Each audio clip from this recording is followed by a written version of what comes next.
Hello नमस्कार. All exam कट्टा या यूट्यूब चॅनलवर भविष्यातील सर्व विद्यार्थ्यांचं, भविष्यातील प्राध्यापकांचं सहर्ष स्वागत. मित्रांनो, आपण मागील काही दिवसांपासून पेपर 1, पेपर 2 या सर्व दोनही पेपरचं आपण पूर्ण अभ्यासक्रमाचा आढावा घेतलेला आहे, त्याचं विश्लेषण केलेलं आहे.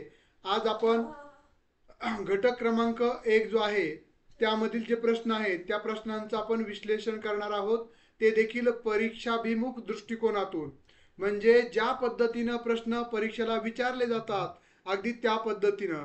आपण जर या चॅनलला नवीन असाल तर निश्चितच चॅनलला सबस्क्राईब आणि व्हिडिओला लाईक करायला विसरू नका, जेणेकरून आपल्याला या पद्धतीचे सर्व अपडेट, म्हणजे फक्त प्राध्यापक भरती किंवा प्राध्यापक होण्यासाठी जी पात्रता परीक्षा आहे, सेट परीक्षा असतील, त्यानंतर नेट परीक्षा असेल, यापुरता आपण विचार न करता पुढे देखील प्राध्यापक होण्यासाठी जे भरती प्रक्रिया आहे जी विद्यापीठामार्फत राबवली जाते, त्याचबरोबर एमपीएससी अंतर्गत राबवली जात आहे, त्याच्या संदर्भात देखील आपण वेळोवेळी मार्गदर्शन आणि वेगवेगळ्या कोर्सेसच्या माध्यमातून आपण भेटणारच आहोत.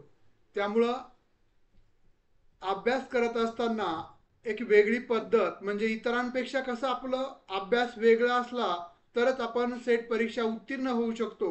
अभ्यास प्रत्येकजण करत असतात, सिलेबस सर्वांसाठी सारखाच असतो, पण काही मोजकेच विद्यार्थी त्या परीक्षेमधून उत्तीर्ण होत असतात. त्यांचा एक वेगळा उद्देश असतो, बरोबर आहे. आपण पाहिलं असेल, पेपर 1चा सर्व सिलेबस असेल त्याचंही आपण प्रत्येक पॉईंट घेण्याचा प्रयत्न केला आहे. त्यानंतर पेपर 2चा पूर्ण सिलेबस ज्या ज्या विषयाचं आपण घेतलं त्याचं बऱ्यापैकी तुम्हाला सर्व गोष्टी अवगत करण्याचा प्रयत्न केला आहे. आणि पेपर 1च्या ज्या टेस्ट सिरीज आहेत त्या पण आपण 5 टेस्ट सिरीज झालेल्या आहेत. फक्त आता आपलं जे रिव्हिजन आहे, ज्याला आपण शेवटची जी लढाई आहे ती लढाई ही मानसिक, म्हणजे तुम्ही अभ्यास केला आहे, प्रत्येकानं 6 महिने अभ्यास केलेला आहे. कारण की आपला 7 महिन्यापासून आपला अविरत पद्धतीनं, म्हणजे दिवाळीच्या सुट्ट्यामध्ये देखील क्लास सुरू होता, सातत्यपूर्ण त्यामुळं एवढ्या दिवसाचं सातत्य आहे, त्यामुळं आपला कुठंतरी अभ्यासक्रम पूर्ण झालेला आहे. पेपर 1 असेल, पेपर 2 असेल. आता विषय आहे की आता जेवढा अभ्यास तुम्ही पूर्ण केलेला आहे, जेवढा अभ्यास तुम्ही केलेला आहे, त्या अभ्यासाचं परीक्षेच्या दृष्टिकोनातून कसं आकलन करायचं आणि परीक्षामध्ये त्याचं प्रेझेंटेशन, म्हणजे परीक्षामध्ये कसं आठवायचंय. आता जे तुम्ही अभ्यास केलेला आहे त्याचं आता खरं उपयोजन, त्या अभ्यासाचं उजळणी आणि ती परीक्षेच्या दृष्टिकोनातून. आणि परीक्षेमध्ये फक्त बुद्धीची परीक्षा नसते या मताचा मी आहे. परीक्षा ही बुद्धीची पण असते आणि त्याच्या बरोबरीला आपल्या मानसिकतेची बी असते. जो विद्यार्थी 50% अभ्यास करतो आणि 100% त्याची मानसिकता सकारात्मक आहे आणि तो पॉझिटिव्ह ॲटिट्यूड ठेवून जर म्हणजे प्रश्नपत्रिका सोडवत असेल तर 100% तो विद्यार्थी यशस्वी होतो. याचं एवढंच कारण आहे की तुम्ही अभ्यास किती केला आहे हे खरं महत्त्वाचं आहे, पण अगदी तेवढंच महत्त्वाचं आहे की तुम्ही 1 तास किंवा 2 तासाच्या कालावधीमध्ये त्याचं प्रेझेंटेशन कसं करताय, ते रिकॉल कसं करताय, ते आठवताय कसं आहे, बरोबर आहे. Sonali madam, Purva madam, Roshan sir, तृप्ती मॅडम, व्हेरी गुड इव्हनिंग. म्हणजे त्या अभ्यासाचं सार्थकता कधी होणार आहे. भले तुम्हाला कोणच विचारणार नाही तुम्ही अभ्यास किती तास केला आहे. तुम्ही ज्यावेळेस यशस्वी होता, ज्यावेळेस तुम्ही सेट परीक्षा क्वालिफाय होता, त्यावेळेस तुम्हाला कुणीही विचारत नाहीये. मी माझं स्वतःचं उदाहरण सांगतो. दोन्ही विषयामध्ये, जेवढ्या विषयामध्ये माझं पीजी आहे तेवढ्या विषयामध्ये सेट पण आहे, नेट पण आहे. याचं कारण एकच आहे की आपण अभ्यास किती केलाय त्याच्यापेक्षा हे आता जे 10 दिवस आहेत आणि परीक्षेचा जो दिवस आहे, परीक्षेचा जो कालखंड आहे 2 तास 1 तास, तो कालखंड तुम्ही मॅनेज कसं करताय, त्याचं व्यवस्थापन कसं करताय, हे इथून पुढे खूप महत्त्वाचं आहे. जास्त जागरण करायचं नाही. जेवढा अभ्यास राहिला आहे, मी तुम्हाला यापूर्वी पण सांगितलंय, आपल्याला एकत्र खायचं नाही, एक एक घटकानं खायचंय. त्याचाच भाग म्हणून आज आपण काय करत आहोत, पहिल्या घटकावरचे प्रश्न विश्लेषण घेत आहोत, बरोबर आहे. Bansod madam, very good evening. म्हणजे आपल्याला लोड येणार नाही. आपला एक पहिला घटक, दुसरा घटक अशा पद्धतीने आपण क्रमवार केल्यानंतर आपलं पूर्ण होणार आहे. म्हणजे सूक्ष्माकडून स्थूलाकडे, म्हणजे सूक्ष्म एकेका पार्टकडून आपण पूर्ण पार्टकडे, म्हणजे शरीराच्या एका एका अवयवापासून पूर्ण शरीराकडे जाणार आहोत. म्हणजेच अभ्यासक्रमाच्या एका एका घटकातून आपण पूर्ण पेपर एकचा अभ्यास, पेपर एकची उजळणी, पेपर दोनचंही त्याच पद्धतीनं. चालेल, आपण आता आपल्या विश्लेषणाला सुरुवात करूयात. बघा, मी यापूर्वी पण सांगत आलोय की जी आपण टेस्ट सिरीज काढली ही माझ्या दृष्टिकोनातून, एक विद्यार्थ्याच्या दृष्टिकोनातून काढलेली आहे. आणि परीक्षेला प्रश्न कसे विचारले जातात, परीक्षाभिमुख दृष्टिकोन, अप्रोच कसा आहे, त्यानुसार आपण प्रश्नपत्रिकेची निर्मिती केलेली आहे. आता जे आपण प्रश्न अभ्यासणार आहोत त्याचीही निर्मिती आपण परीक्षाभिमुख दृष्टिकोनातून केलेली आहे. त्यामुळं अशाच पद्धत हेच प्रश्न येणार नाहीयेत किंवा येतेनही, येतेन किंवा न येतेन हा भाग गौण आहे, महत्वाचा नाहीये. पण परीक्षेच्या दृष्टिकोनातून कसे प्रश्न विचारले जातात, म्हणजे त्या पद्धतीचा चष्मा आपल्यामध्ये विकसित करण्याचं काम निश्चित आपल्या या प्रश्नाच्या आणि टेस्ट सिरीजच्या माध्यमातून होणार आहे, हे निश्चित आहे. म्हणजे बघा, आपल्याला आता मला नंबर नसेल तर मी चांगल्या पद्धतीने पाहू शकतो, पण मी ज्या नंबरच्या चष्म्यातून पाहणार आहे त्या पद्धतीचे, तर अशाच पद्धतीचा चष्मा आपण या परीक्षेचे प्रश्न तयार करत असताना, टेस्ट सिरीज तयार करत असताना वापरलेला आहे. कोणता चष्मा? परीक्षाभिमुख दृष्टिकोनाचा. म्हणजे परीक्षेला जे प्रश्न विचारले जातात, ज्या व्हॅल्यूचे, ज्या वजनाचे, त्या पद्धतीचे, त्या वजनाचे प्रश्न आपण या पेपर एकचा, पेपर दोनच्या टेस्ट सिरीजमध्ये निश्चितच काढण्याचा प्रयत्न केलेला आहे. तरी देखील माझं एक ठाम मत आहे की कोणीही, मी जरी असेल, कुणीही जरी असेल, तरी कुणीही परिपूर्ण नसतो. निश्चितच त्यामध्ये प्रत्येकाचे मतांतरे असतात. तरी देखील आपण माझ्या दृष्टिकोनातून सर्वोच्च देण्याचा प्रयत्न मी निश्चित केलेला आहे. चालेल, आपण जास्त वेळ न घालवता घटक क्रमांक बघा, जो अनिवार्य घटक आहे त्या पेपर एक, अनिवार्य पेपर एक, त्यामधील घटक पहिला, सामान्य अध्ययन पेपर एक, त्यामध्ये घटक पहिला. ज्या विद्यार्थ्यांना टेस्ट सिरीज जॉईन करायची असेल, काही डाऊट असतील तर तुम्ही या नंबरला कॉल करून डाऊट तुमचे क्लिअर करून घेऊ शकता. टेस्ट सिरीज असेल, नेटचे कोर्सेस असतील, त्यानंतर सेटचे पण भविष्यातले कोर्सेस देखील तुम्हाला या कॉन्टॅक्टच्या माध्यमातून उपलब्ध होणार आहेत. आणि आपलं ऑल एक्झाम कट्टा ॲप पण आहे, त्याच्या माध्यमातून देखील उपलब्ध होणार आहेत. ते देखील आपण इतरांपेक्षा खूप कमी दरामध्ये. मला एक विद्यार्थिनीचा, म्हणजे मी तुम्हाला आपले जे ग्रुपमध्ये विद्यार्थी आहेत त्यांना मी आपल्या जनरल ज्या ग्रुप आहे त्यावर मी एक स्क्रीनशॉट पाठवत आहे. म्हणजे सांगण्याचं तात्पर्य माझं एकच आहे, म्हणजे असे पण काही विद्यार्थी आहेत की जे विद्यार्थी म्हणजे फसतात, फसवणूक होते, असे विद्यार्थी असतात. मग आपल्या ग्रुपवर मी आत्ताच एक स्क्रीनशॉट पाठवला, ते तुम्ही पाहू शकता. एक विद्यार्थिनी होती, काल मला म्हणजेच आज फोन आला, मेसेज आला, सर मला तुमचं गायडन्स हवं आहे. तर त्या विद्यार्थिनीनं त्या पद्धतीचं व्हॉट्सअपला चॅटिंग केलं आणि टेस्ट सिरीज तुमची गुणवत्ता पेपर एकची, पेपर दोनची, XYZ टेस्ट सिरीज पाहिजे आहे, मला त्यामध्ये काहीतरी गुणवत्ता आहे. आणि त्या विद्यार्थिनीनं तब्बल सेटच्या तयारीसाठी किती हजार भरलेले आहेत तुम्ही पाहू शकता त्या स्क्रीनशॉटमध्ये. मला पण आश्चर्याचा धक्का बसला. माझ्या मते काही विद्यार्थी आपल्या ग्रुपमध्ये आहेत जे 7 महिन्यापासून माझ्याबरोबर सेट परीक्षेसाठी जोडलेले आहेत, अतिशय कमी दरामध्ये. म्हणजे आपण ज्यावेळेस बॅच सुरू केली 7 महिन्यापासून, म्हणजे 14 ऑगस्टला बॅच सुरू केली होती आपण पहिली, त्या बॅचच्या विद्यार्थ्यांना आपण फक्त दोन्ही विषयाची फीस ठेवली होती 4,000 रुपये, फक्त 4,000 रुपये. ते देखील आज 7वा महिना चालू आहे. 7 महिन्यापर्यंत अखंड, म्हणजे सेट परीक्षा होईपर्यंत ती बॅच होती आणि ते विद्यार्थी माझ्याबरोबर आज देखील जोडलेले आहेत. सांगायचं तात्पर्य एवढंच आहे की ही पात्रतेची परीक्षा, यानंतर तुम्हाला प्राध्यापक होण्यासाठीची वेगळी इंटरव्ह्यू द्यावा लागणार आहे. जर तुम्हाला MPSC थ्रू जायचं असेल तर त्याची परीक्षा असणार आहे. त्यामुळं महाराष्ट्रातील सर्वसामान्य विद्यार्थ्याला समोर ठेवून आपण अथक मेहनतीच्या बळावर इथपर्यंत आलेलो आहोत. त्यामुळे सर्वसामान्य विद्यार्थ्यांचा विचार करून आपण प्रत्येक गोष्ट निश्चित करत असतो. विद्यार्थ्यांचे देखील मतांतरे आपण घेत असतो.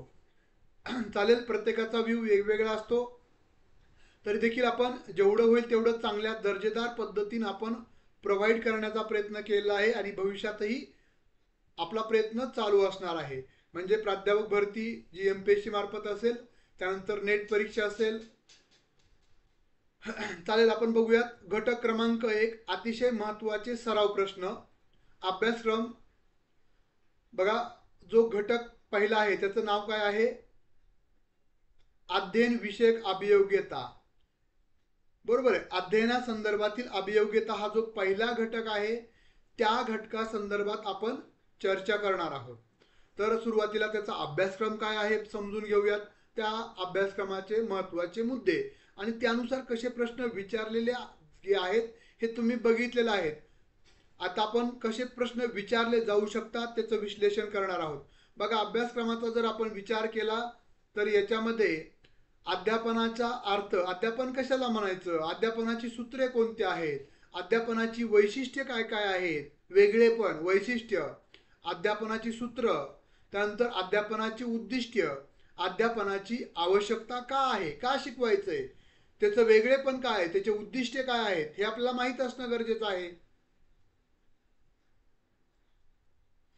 त्याचबरोबर अध्ययनार्थ्याची वैशिष्ट्ये म्हणजे अध्यापन म्हणजे शिकवणं आणि अध्ययनार्थ्याची म्हणजे शिकणाऱ्याची, विद्यार्थ्याची वैशिष्ट्य, विद्यार्थ्याचं वेगळेपण, त्यानंतर अध्ययनावर परिणाम करणारे घटक, अध्यापनाच्या पद्धती, अध्यापनाची प्रतिमाने. बरोबर आहे.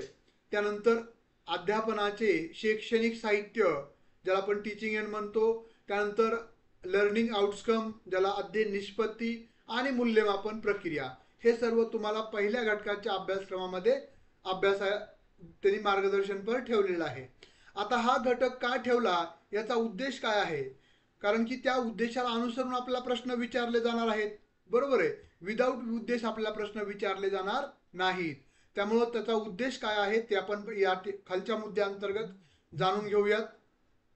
बघा, प्राचीन काळापासून आजतागायत अध्यापनाच्या संकल्पनेत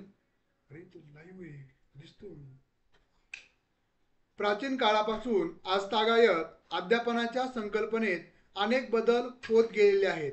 तसेच आज देखील बदलत्या काळाच्या गरजेनुसार परिणामकारक अध्यापनाच्या पद्धती, अध्यापनाची तंत्रे यावर सातत्याने संशोधन सुरू आहे. तसेच या बदलत्या पद्धती व तंत्रामागे अध्यापनाची काही मूलभूत तत्वे किंवा सूत्रे कायमस्वरूपी मार्गदर्शन ठरत आलेले आहेत. आणि आपल्याला भविष्यामध्ये प्राध्यापक व्हायचंय, मग प्राध्यापक होण्यासाठी जी अध्ययन म्हणजे अध्यापनाची जी पद्धती आहे ती आपल्याला प्राध्यापक म्हणून आपल्याला माहीत असणं गरजेचं आहे. अध्यापनाची सूत्रे माहीत असणं गरजेचं आहे. अध्यापनाची वैशिष्ट्ये माहीत असावेत. अध्यापनाची उद्दिष्टे काय आहेत, अध्यापन का करायचंय, त्याची आवश्यकता काय आहे आणि अध्ययनार्थी कोण आहे, विद्यार्थ्याच्या अंगी कोणकोणते गुण असतात हे देखील आपल्याला माहीत असावं. या हेतूनं हा घटक आपल्याला अभ्यासक्रमामध्ये समाविष्ट केलेला आहे. तर या घटकावर आपण प्रश्नांचं विश्लेषण पाहणार आहोत. पहिला प्रश्न आहे, कुणाला काही डाऊट आहे? अभ्यासक्रमासंदर्भात आपण चर्चा केलेली आहे. तर आता आपण सविस्तर पद्धतीने प्रश्नांचं विश्लेषण करणार आहोत. बघा, प्रश्न पहिला काय सांगितलंय प्रश्नामध्ये, अध्ययनावर सर्वाधिक परिणाम करणारी अध्ययनकर्त्याची वैशिष्ट्ये कोणती? बघा, जो प्रश्न आहे, सेट परीक्षा असेल, MPSC परीक्षा, मुख्य परीक्षा असतील, याचं एक वैशिष्ट्य आहे की तुम्हाला अभ्यासक्रम सोडून एकही प्रश्न बाहेरचा विचारला जाणार नाही. म्हणजे अभ्यासक्रमावरच आपल्याला प्रश्न विचारले जाणार आहेत. त्यामुळे अभ्यासक्रमाच्या बाहेरचं कोणतंही टेन्शन घ्यायची गरज नाही आणि वेगळ्या स्वरूपाचे प्रश्न पडतात असंही काही नाहीये. तर अध्ययनावर सर्वाधिक परिणाम करणारी अध्ययनकर्त्याची वैशिष्ट्ये कोणती आहेत? पहिला पर्याय आहे सामाजिक आणि आर्थिक पार्श्वभूमी विद्यार्थ्याची. अध्ययनकर्त्याची म्हणजेच विद्यार्थ्याची. काय करायचंय हो मला? तो विद्यार्थी सामाजिक की आर्थिक पार्श्वभूमी काय आहे, अध्ययनावर सर्वाधिक परिणाम, तो विद्यार्थ्याचा अभ्यासावर सर्वाधिक परिणाम कशाचा होतोय, असा प्रश्न विचारलेला आहे. आता सामाजिक आणि आर्थिक पार्श्वभूमीचा निश्चितच परिणाम होईल, त्याला सुखसुविधा मिळणार नाही. पण सर्वाधिक म्हटलंय बघा, या प्रश्नामधील सर्वाधिक परिणाम हा शब्द महत्वाचा आहे. तसं पाहिलं तर सर्वच बाबींचा परिणाम होणार आहे. सामाजिक आणि आर्थिक पार्श्वभूमीचा परिणाम होणारच आहे, बौद्धिक आणि अभ्यासाची सवय याचाही परिणाम होणार आहे, त्यामध्ये दुमत नाहीये. बरोबर आहे ना. त्यानंतर आदिक्षमता आणि प्रेरणा याचाही परिणाम होणार आहे, वय आणि आरोग्य याचाही परिणाम होईल. पण सर्वाधिक परिणाम कशाचा होईल, विद्यार्थ्याच्या अध्ययनावर सर्वाधिक परिणाम कशाचा होईल, तर योग्य पर्याय आहे. चला लवकरात लवकर प्रतिक्रिया देत चला, आपण थोडं जास्त वेगाने जाऊयात. तर बघा, माझ्या मते हे चारही पर्याय बरोबरच आहेत, यामध्ये काही दुमत नाहीये. पण सर्वोच्च पर्याय कोणता आहे, सर्वोच्च योग्य पर्याय कोणता आहे, सर्वाधिक परिणाम करणारा घटक. परिणाम करणारे हे चारही घटक परिणाम करतात, पण सर्वाधिक परिणाम करणारा घटक आहे तिसरा ऑप्शन, अधिक क्षमता. म्हणजे त्या विद्यार्थ्याकडे असणाऱ्या मूलभूत क्षमता आणि त्याला प्रेरणा. बघा, अनेक विद्यार्थी असतात वेगवेगळ्या पार्श्वभूमीचे, पण सर्वच विद्यार्थी टॉपर राहत नाहीत. जे विद्यार्थी स्वयंप्रेरित असतात, ज्याच्यामध्ये मुळात स्वतःच प्रेरणा असते की नाही, मी या परीक्षेमध्ये सेट परीक्षा उत्तीर्ण होणारच, असेच विद्यार्थी परीक्षा उत्तीर्ण होतात. त्यामुळं ज्या विद्यार्थ्याकडे धमक आहे, ज्या विद्यार्थ्याकडे क्षमता आहे, आधी क्षमता पण आहे आणि प्रेरणा पण त्याची जागृत आहे, असेच विद्यार्थी हेच गोष्टी जास्त परिणामकारक ठरत असते. त्यामुळं पहिला पर्याय 3 बरोबर आहे. बाकीचे तीनही म्हणजे 1 आणि 2 आणि 4 हे तीनही पर्याय बरोबर आहेत, पण सर्वात बरोबर आहे तिसरा पर्याय. ओके, कुणाला काही डाऊट असेल तर विचारू शकता. सर्वांचं अभिनंदन, बऱ्यापैकी विद्यार्थ्यांनी योग्य उत्तर निवडलेलं आहे. बघा, याच स्वरूपाचे प्रश्न आपल्याला परीक्षेमध्ये विचारले जाणार आहेत, हे निश्चित आहे, त्यामध्ये काही दुमत नाही. बघा पुढचा प्रश्न, अध्यापन पद्धतीमधील व्याख्यान पद्धतीचा खालीलपैकी प्रमुख दोष काय, दोष कोणता आहे, कोणता दोष आहे, प्रमुख दोष आहे. विद्यार्थी कंटाळतात आणि परिणामी अवधान देत नाहीत, म्हणजे त्यांचं लक्ष राहत नाही, असं पहिला पर्याय सांगतोय. विद्यार्थ्यांना तयार उत्तर मिळतात आणि ते आळशी बनतात. विद्यार्थी निष्क्रिय स्वीकारक बनतात आणि विचार करत नाहीत, म्हणजे त्या विद्यार्थ्यांच्या विचाराला चालना मिळत नाही. का विद्यार्थी टिपणे घेण्यात गुंतात आणि थकून जातात. काय आहे, चारही पर्याय माझ्या दृष्टिकोनातून बरोबर आहे. तुमचं काय मत आहे?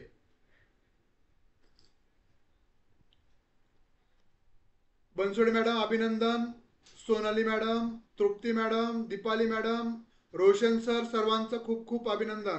Jagdale madam, Purva madam, Vaishali madam, Kavita madam, Trupti madam अगदी बरोबर आहे. पर्याय क्रमांक 3 बरोबर आहे. का बरं 3 पर्याय बरोबर आहे, तर बघा, विद्यार्थी निष्क्रियता स्वीकारक बनतात, म्हणजे ते निष्क्रिय होतात आणि विचार करत नाहीत, म्हणजे हे एक दोष या व्याख्यान पद्धतीचा, लेक्चर मेथडचा आहे. कारण की व्याख्यान पद्धती ही विद्यार्थी केंद्रित आहे का, नाही. आताच्या बहुतांश म्हणजे ज्या अध्यापन पद्धती आहेत त्या शिक्षक केंद्रित म्हणजे विद्यार्थी केंद्रित आहेत. कारण की आताचं जे शिक्षण आहे हे विद्यार्थी केंद्रित आहे, विद्यार्थ्याचा सर्वांगीण विकास झाला पाहिजे. त्यामुळे योग्य उत्तर आहे पर्याय क्रमांक 3. पुढचा प्रश्न, जर ज्ञानप्राप्तीसाठी अध्ययन हे शिक्षणाचे ध्येय असेल, जर ज्ञानप्राप्तीसाठी अध्ययन हे शिक्षणाचे ध्येय असेल, तर विद्यार्थ्यांना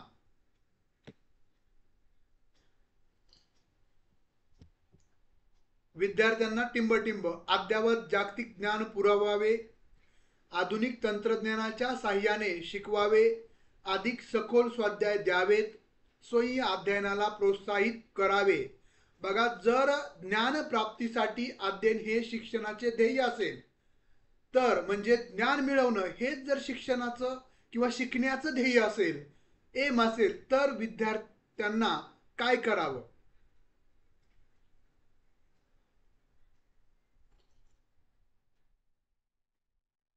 अगदी बरोबर आहे दीपाली मॅडम. सर्वात प्रभावी उत्तर.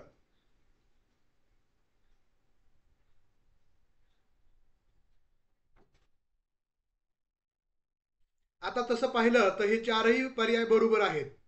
बघा, जर ज्ञान प्राप्तीसाठी अध्ययन हे शिक्षणाचे ध्येय असेल तर विद्यार्थ्यांना अद्ययावत जागतिक ज्ञान पुरवावं, बरोबर आहे. आधुनिक तंत्रज्ञानाच्या साह्याने शिकवावं, टेक्नॉलॉजीचा यूज करावा, बरोबर आहे. पण अधिक सखोल स्वाध्याय द्यावेत, बरोबर आहे, जेणेकरून तो विद्यार्थी स्वाध्यायातून त्याचं ज्ञानाची उजळणी होईल आणि स्वयं अध्ययनाला प्रोत्साहित करावं. अगदी बरोबर आहे. रोशन सर, कविता madam, Trupti madam, Deepali madam, स्वयं म्हणजे स्वतः अध्ययनाला प्रोत्साहित करावं. त्या विद्यार्थ्याला सेल्फ स्टडी करण्यासाठी प्रोत्साहन दिलं पाहिजे.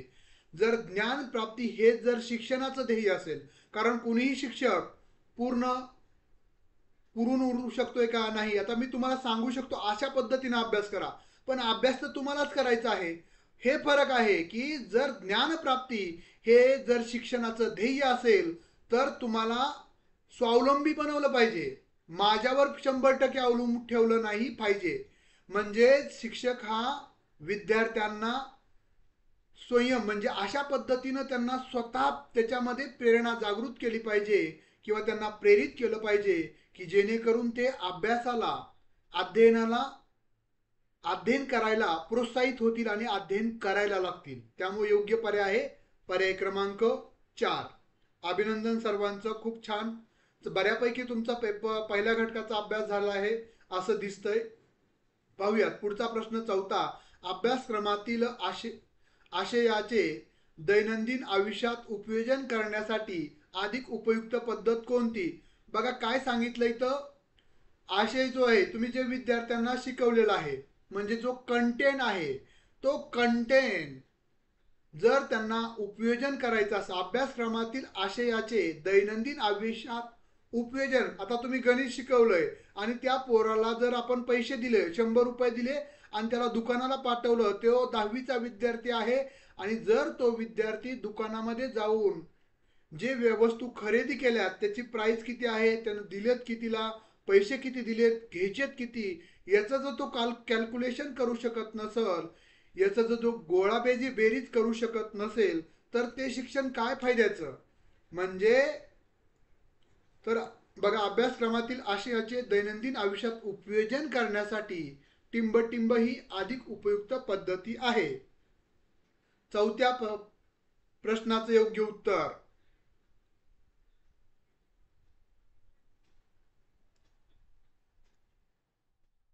बरोबर आहे, समस्या निराकरण पद्धती.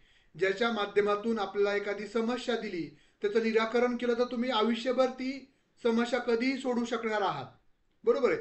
तसं पाहिलं तर प्रकल्प पद्धती, दिग्दर्शन पद्धती आणि क्षेत्रभेट ह्या सर्वच पद्धती कमी जास्त पद्धतीनं, म्हणजे प्रकल्प पद्धती तर 50-60% दैनंदिन जीवनामध्ये आपल्याला ते प्रकल्प केल्यानंतर, तो प्रोजेक्ट केल्यानंतर आपल्याला त्याचा फायदा होणार आहे.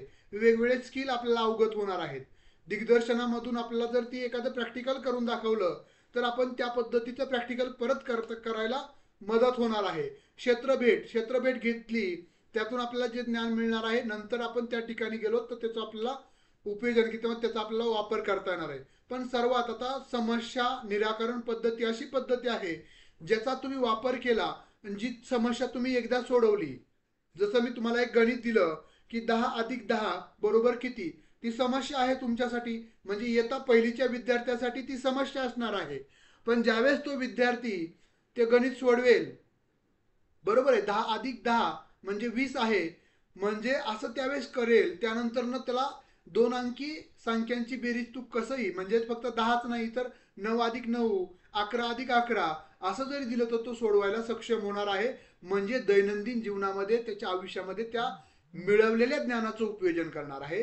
त्यामुळे चौथा पर्याय बरोबर आहे. सर्वांचं अभिनंदन. खूप छान प्रतिक्रिया देत आहे. पुढचा प्रश्न पाचवा. विद्यार्थ्यांच्या प्रगतीची देखरेख करून त्या आधारे अध्यापनात बदल करण्यासाठी टिंबटिंब ही सर्वोत्कृष्ट पद्धती आहे. आकारिक मूल्यमापन, साकारिक मूल्यमापन, गुणात्मक मूल्यमापन, उद्दिष्ट आधारित मूल्यमापन. विद्यार्थ्याच्या प्रगतीची देखरेख करून त्या आधारे अध्यापनात बदल करण्यासाठी. आता मी काल शिकवलं तुम्हाला एखादा घटक, आता तुम्ही एवढे सर्वजण अचूक उत्तर देतात, म्हणजे मला आता प्रूव्ह होतंय की मी जे शिकवलंय ते तुम्हाला चांगलं समजलंय. असं गृहीत धरायला हरकत आहे का कुणाची? म्हणजे जे मी शिकवलेलं आहे पहिला घटक, माझ्या मते 10-15 लेक्चर त्यावर आपण घेतलेले आहेत. म्हणजे तुम्हाला बऱ्यापैकी तुम्ही सराव पण केलाय, शिकवलं तरी पण तुम्ही ते किती केलंय हे खूप महत्वाचं असतं. जर मला म्हणजे विद्यार्थ्यांच्या प्रगतीची देखरेख करून, जसं मी पहिला घटक शिकवला, मी ज्या पद्धतीनं जी पद्धत अध्यापनासाठी वापरली त्या पद्धतीनं जर मला पहिल्या घटकावर तुम्हाला प्रश्न विचारले आणि त्याचे उत्तर तुम्ही अचूक दिले, तर मी ठरवेल की अरे दुसरा घटक ही याच पद्धतीनं आपण शिकवावा. बरोबर आहे. म्हणजे हे सर्व कोणची पद्धत आपल्याला ही मार्गदर्शक ठरणार आहे मूल्यमापनाची? अगदी बरोबर आहे. सर्वांचं खूप खूप अभिनंदन. मला अपेक्षित नव्हतं की सर्वांचं उत्तर बरोबर येईल. आकारिक मूल्यमापन. बघा, आकारिक मूल्यमापन, साकारिक मूल्यमापन, गुणात्मक मूल्यमापन, उद्दिष्ट आधारित मूल्यमापन, हे 4 प्रकार काय आहेत?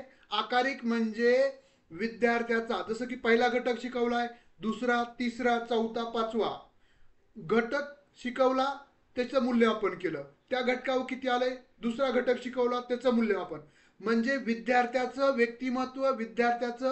व्यक्तिमत्व आकार घेत असताना, साधा अर्थ लावा, आकार घेत असताना ज्यावेळेस प्रत्येक टप्प्याटप्प्यावर मूल्यमापन केलं जातं, त्यापुरतं ते मर्यादित असतं. म्हणजे पहिला युनिट त्यापुरतं, ह्याला आकारिक मूल्यमापन म्हटलं जातं. साकारिक मूल्यमापन म्हणजे समग्र पूर्ण एका वर्षाचं एक घटक चाचणीच्या 5 घटकाच्या चाचण्या एकत्र करून.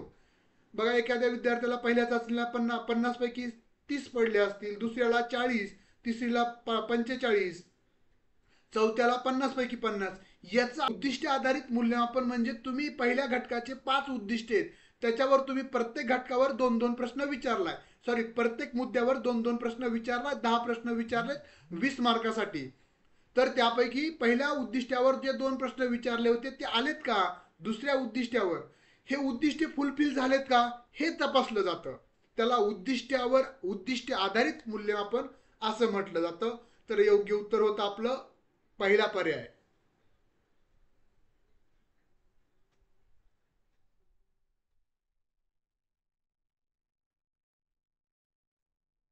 अगदी बरोबर आहे रोशन सर, खूप छान सर्वांचं. पुढचा 6वा प्रश्न. पुस्तक वापरून उत्तरे लिहिण्याच्या चाचणीची शिफारस करण्याचे प्रमुख कारण काय आहे? बघा, आता काय आहे, मूल्यमापन करत असताना पुस्तक दाखवून म्हणजे चाचणी द्यायला सांगितले असते, त्याची शिफारस केलेली आहे. तर ही शिफारस का केली? तर विद्यार्थ्यांना परीक्षेच्या तयारीसाठी वेळ घालवावा लागणार नाही यामुळे केली आहे का? का यामुळे, दुसरा पर्याय, परीक्षेमधील गैरव्यवहार कमी होतात? का तिसरा पर्याय, परीक्षेच्या वेळी विद्यार्थी निश्चिंत राहतात, त्यांना ताणच राहत नाही, चला आपल्याला बघून लिहायचंय?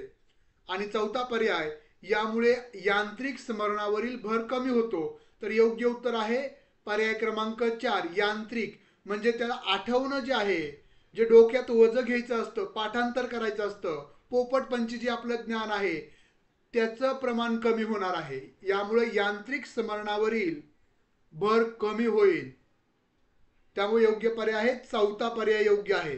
सर्वांचं अभिनंदन. 6व्या प्रश्नाचं योग्य उत्तर आहे पर्याय क्रमांक 4.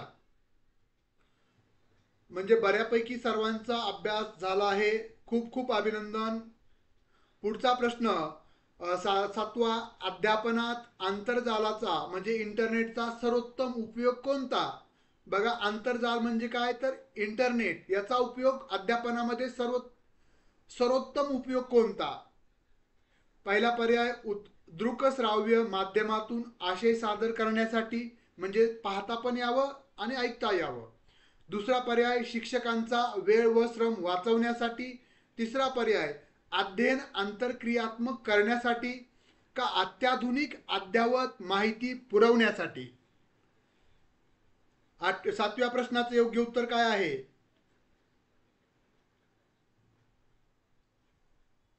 तर याचं योग्य उत्तर आहे अत्याधुनिक अद्ययावत माहिती पुरवण्यासाठी. पर्याय क्रमांक 4 योग्य आहे. कारण की बघा हे सर्वच म्हणजे सर्व जे पर्याय आहेत ते योग्यच आहेत, पण त्यामधला सर्वोत्तम उपयोग आता मी मान्य करतो की बघा सर्वोत्तम उपयोग दृकश्राव्य म्हणजे आपण दृकश्राव्य म्हणजे पाहणारे आणि ऐकणारे हे माध्यमाद्वारे आपण आशय सादर करू शकतो. हा पण बरोबर आहे, 50% बरोबर आहे. पण त्यानंतर शिक्षकांचा वेळ व श्रम वाचतो, त्याला बोलावं कमी लागतंय, बरोबर आहे. त्यामुळं दुसरा पर्याय देखील आपण 50% बरोबर आहे असं म्हणू शकतो. अध्ययन आंतरक्रियात्मक करण्यासाठी म्हणजे विद्यार्थ्यांना लक्ष केंद्रित करण्यासाठी 60%. आणि अद्ययावत अत्याधुनिक म्हणजे नवीन अपडेट आणि अद्ययावत माहिती पुरवण्यासाठी. आपला इंटरनेट आता जर नवीन काही बदल झालाय बघा, हॉल तिकीट आलेत, मी एका मिनिटामध्ये मला कळालं, लगेच तुम्हाला पाठवलं. तुम्हाला हे सर्व माहिती मिळा म्हणजे PDF मध्ये नोट्स कुणाला पाहिजे लगेच तुम्ही मेसेज केला, लगेच तुम्हाला आम्ही म्हणजेच रिप्लाय दिला. म्हणजे हे काय अत्याधुनिक अद्ययावत माहिती म्हणजे काही नवीन म्हणजे आत्ता अपडेट काही आले असेल तुम्हाला कमी वेळेमध्ये पुरवणं, हे सर्वात महत्वाचं आंतरजाल म्हणजे इंटरनेटचा सर्वोत्तम उपयोग आहे. उपयोग विचारला होता आपला उपयोग, त्यामुळे पर्याय क्रमांक 4 योग्य आहे. पुढचा प्रश्न,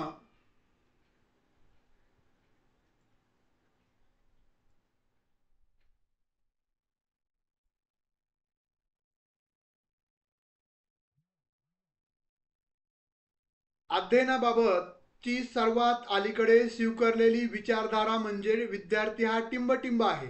बघा आपण जर पाहिलं तर जर आता 2015 पासून आपण पाहिलं तर विद्यार्थी अध्ययनाबाबत सर्वात अलीकडे स्वीकारलेली विचारधारा म्हणजे काय? कोणती विचारधारा स्वीकारली? ज्ञानाचा स्वीकार करणारा विद्यार्थी आहे, ज्ञानाचा रचिता आहे का ज्ञानाचा उपभोक्ता आहे का ज्ञानाचा संकलक आहे. यासाठी आम्हाला ज्ञान रचनावाद म्हणजे काय माहित असणं पाहिजे. कशाला म्हणायचं ज्ञान रचनावाद?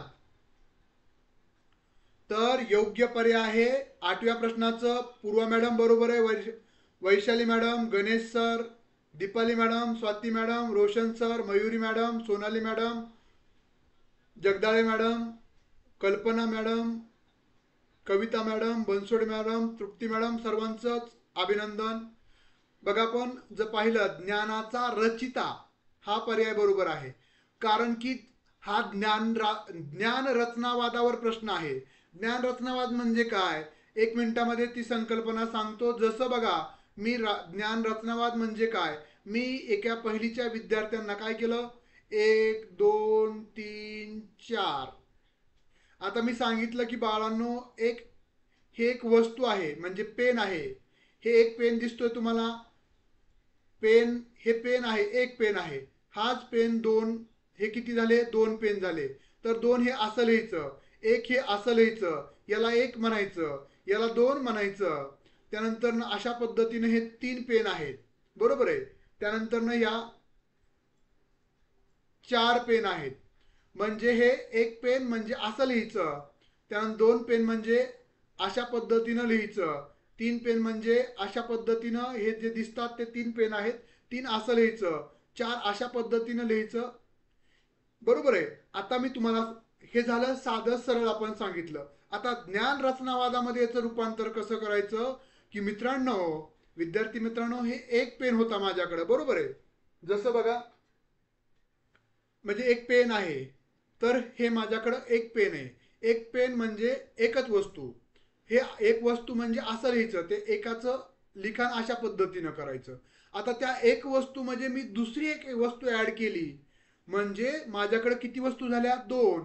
याला काय म्हणतात, 2. 2 कसं लिहायचं, असं. म्हणजे मी जुन्या ज्ञानाबरोबर नवीन ज्ञानाची सांगड घालतोय, त्यावेळेस त्याला आपण ज्ञानाचा रचिता म्हणजे जुन्या ज्ञानाबरोबर नवीन ज्ञानाची रचना, म्हणजे जसं आपण पायरी तयार करतो बघा, मंदिरात जात असताना पहिली पायरी असते, एका पायरीवर आपण मंदिरात जातो का?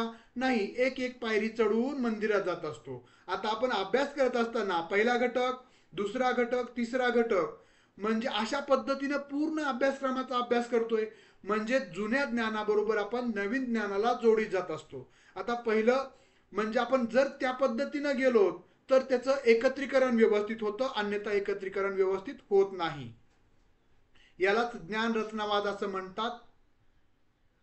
पुढचा प्रश्न 9वा, सध्याच्या अभ्यासक्रमामध्ये प्रात्यक्षिक कार्य समाविष्ट करण्याचा प्रमुख हेतू काय आहे? हेतू टिंबटिंब आहे. विद्यार्थ्यांच्या विविध कौशल्यांचा विकास करणं, सैद्धांतिक भागावरील अतिरिक्त भर कमी करणं, 3 विद्यार्थ्यांना वर्षभर गुंतून ठेवणं, 4 विद्यार्थ्यांना परीक्षेत अधिक गुण मिळवण्यासाठी मदत करणं. काय आहे अभ्यासक्रमातील प्रात्यक्षिक कार्य? का बरं? आता बघा, आपण जर पाहिलं तर 50% वेटेज किंवा 40%, 20% असं वेगवेगळ्या विद्यापीठाचं वेगवेगळं वेटेज आहे. कशा संदर्भात? प्रात्यक्षिक कार्यासंदर्भात. म्हणजे थेरी आणि प्रात्यक्षिक आता कंपल्सरी झालेलं आहे. तर याचं योग्य उत्तर, आता सर्वच उत्तर बरोबर आहेत, चारही पर्याय बरोबर आहेत, त्यामध्ये माझंही दुमत नाहीये. पण सर्वोत्तम प्रमुख हेतू काय आहे? प्रमुख हे सर्व हेतू कमी जास्त प्रमाणात बरोबरच आहेत, पण प्रमुख हेतू आहे की बाबांनो विद्यार्थ्यांच्या विविध कौशल्यांचा विकास व्हावा.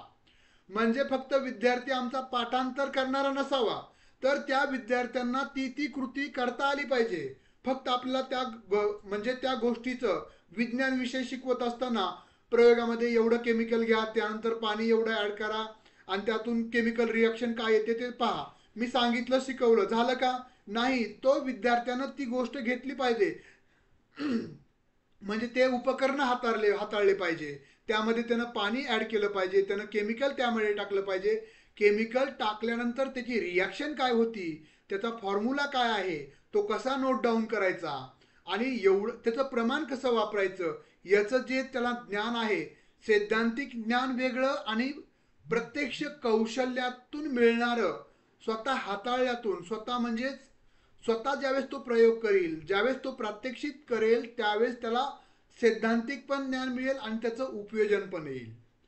बरोबर आहे. जसं मी तुम्हाला अध्यापनाच्या पद्धती सांगितल्या, ज्या पद्धतीनं तुम्ही सैद्धांतिक भाग फक्त समजून घेतला, पण ज्यावेळेस तुम्ही प्राध्यापक म्हणून कॉलेजवर जाणार आहात, त्या वेगवेगळ्या पद्धतीचे विद्यार्थी, वेगवेगळ्या क्षमतेचे विद्यार्थी, त्यांना एकत्र म्हणजे वर्ग मॅनेजमेंट करून ज्यावेळेस तुम्ही त्या विद्यार्थ्याच्या समोर तुमचा कंटेंट त्यांच्या भाषेमध्ये, त्यांना समजेल उमजेल या भाषेमध्ये ज्यावेळेस शिकवाल, त्यावेळेस तुम्हाला प्रत्यक्ष त्याचं ज्ञान मिळेल, तुमचं प्रात्यक्षिक कार्य पूर्ण होईल.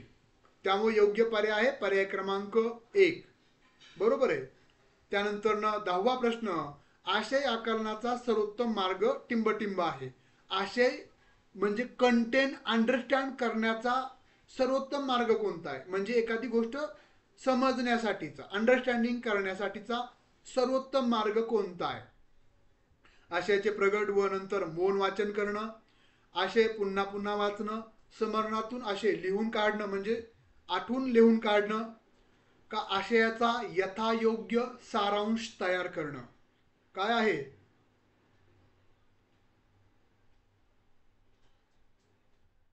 अगदी बरोबर आहे रोशन सर, खूप छान. बघा सर्वांच्या प्रतिक्रिया छान येत आहेत. म्हणजे पहिला घटक बऱ्यापैकी तुम्हाला 5 पैकी 4 मार्क, कमीत कमी 4, नाहीतर आउट ऑफ मार्क म्हणजे आउट ऑफ प्रश्न तुमचे पहिल्या घटकावरचे आलेच पाहिजे, एवढं कष्ट मी स्वतः घेतलेलं आहे.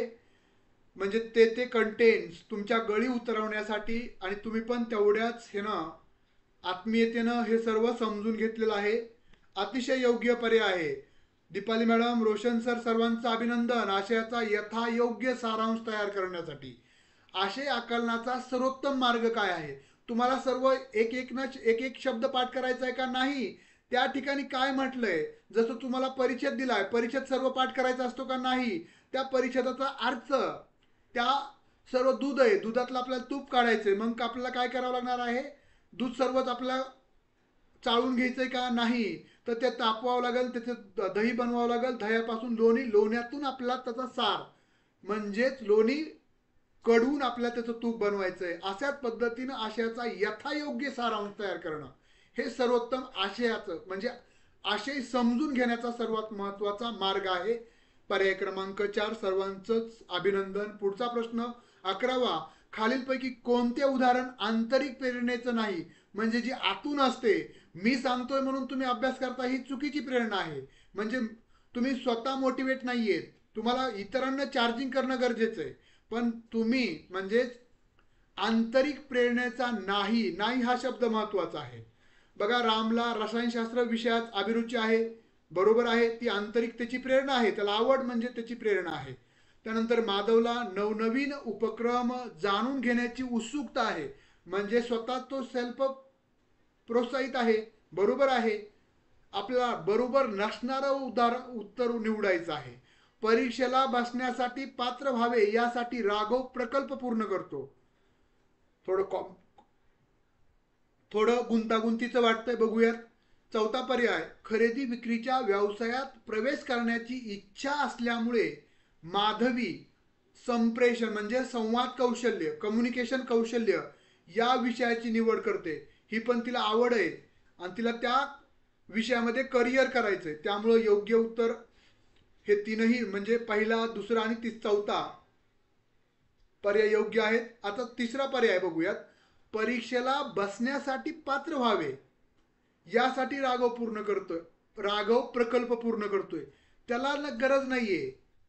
तुम्ही सेट परीक्षा का उत्तीर्ण होत म्हणजे अभ्यास करताय? कारण तुम्हाला सेट परीक्षेत उत्तीर्ण व्हायचंय आणि काही विद्यार्थी आपल्याला प्राध्यापक व्हायचंय या भावनेनं करीत असतील तर ह्याची स्वतःची इच्छा नाही, पण परीक्षेला पात्र होण्यासाठी तो करतोय.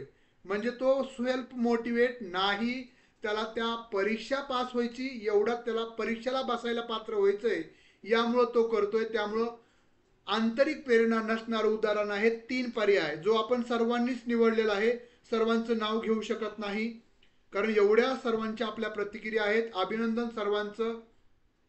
12वा प्रश्न, अध्यापन पद्धतीची निवड करताना खालीलपैकी कोणत्या गोष्टीचा विचार करण्याची सर्वात कमी गरज आहे? कमी म्हटलंय, जास्त म्हटलंय का नाही? प्रश्नामध्येच अर्ध उत्तर दडलेलं असतं, तुम्हाला ते समजणं गरजेचं आहे. उपयुक्त साधन सामग्री, शिकविल्या जाणाऱ्या आशयाचे स्वरूप, पाठ्यक्रमाची उद्दिष्ट्य कमी महत्वाची असतात. उपलब्ध साधन सामग्री महत्वाची असते. शिकवल्या जाणाऱ्या आशयाचे स्वरूप महत्वाचं आहे. त्यानंतर पाठ्यक्रमाची उद्दिष्टे महत्वाची आहेत. विद्यार्थ्यांच्या आवडीनिवडी काय? 12व्या प्रश्नाचं योग्य उत्तर तर विद्यार्थ्याच्या आवडीनिवडीनुसार. आता तुम्हाला जसं म्हणजे आवडीनिवडी जाणून घेऊन तर मी शिकवायला लागलो तर आपला अभ्यासक्रम कधीच पूर्ण झाला नसता. त्यामुळं बाकीचे सर्व पर्याय योग्य होते. म्हणजे अध्यापन पद्धती निवडायची, मला निवड करताना खालीलपैकी कोणत्या गोष्टीचा मी विचार करावा? तर माझ्याकडे कोणत्या साधन सामग्री उपलब्ध आहेत याचा विचार निश्चितच शिक्षक म्हणून, प्राध्यापक म्हणून करणं अपेक्षित आहे. शिकवल्या जाणाऱ्या आशयाचे स्वरूप काय आहे त्याच्यानुसार मला अध्यापन पद्धती निवडणं पाहिजे. अध्यापनाची उद्दिष्टे काय आहेत ते फुलफिल होण्यासाठी मला अध्यापन पद्धतीचा विचार करणं अपेक्षित आहे. पण विद्यार्थ्यांची आवड निवड कशाला विचारात घ्यायची? त्यामुळं हा विचारात न घेणारा पर्याय चौथा बरोबर आहे, जो आपण सर्वांनी निवडलाय. सर्वांचं खूप खूप अभिनंदन. त्यानंतर 13वा प्रश्न, राम आपले विचार प्रभावीपणे व्यक्त करतो, हे रामच्या टिंबटिंब बुद्धिमत्तेच्या क्षमतेचे उदाहरण आहे. काय आहे योग्य उत्तर? बघा, त्याच्या रामच्या म्हणजे आपल्याला क्षमता माहीत असले पाहिजे, क्षमतेचे प्रकार माहीत असले पाहिजे. भावनिक क्षमता, भाषिक क्षमता, बोधात्मक क्षमता, आंतरवैयक्तिक क्षमता. तर भाषिक क्षमतेचं, त्याची भाषिक क्षमता परिपूर्ण आहे का याचं ते उदाहरण आहे. पर्याय क्रमांक 2 योग्य आहे, बरोबर आहे.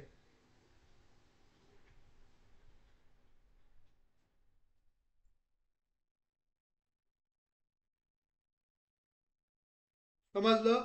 पुढच्या प्रश्नाकडे आपण जाऊया. 14वा प्रश्न. अध्ययन प्रक्रियेमध्ये टिंबटिंब फार महत्वाचे आहे. पायाभूत सुविधा, अध्ययन म्हणजे लर्निंगच्या प्रक्रियेमध्ये, अध्ययन प्रक्रियेमध्ये टिंबटिंब फार महत्वाचे आहे. पायाभूत सुविधा, शालेय वातावरण, पूर्वज्ञान आणि शिक्षकाचे व्यक्तिमत्व. अध्ययन प्रक्रियेमध्ये, शिकण्याच्या प्रक्रियेमध्ये काय महत्वाचं आहे? पायाभूत सुविधा महत्वाच्या आहेत का? शालेय वातावरण महत्वाचं आहे का? पूर्वज्ञान महत्वाचं आहे का? शिक्षकाचं व्यक्तिमत्व? आम्हाला काय करायचं आहे? विद्यार्थ्यांना काय करायचं? शिक्षक कसा दिसतोय, काय घेणं देणं आहे? काहीच घेणं देणं नाहीये. एखादा दिसायला क्रूप असेल पण चांगला शिकवतोय, चालेल ना.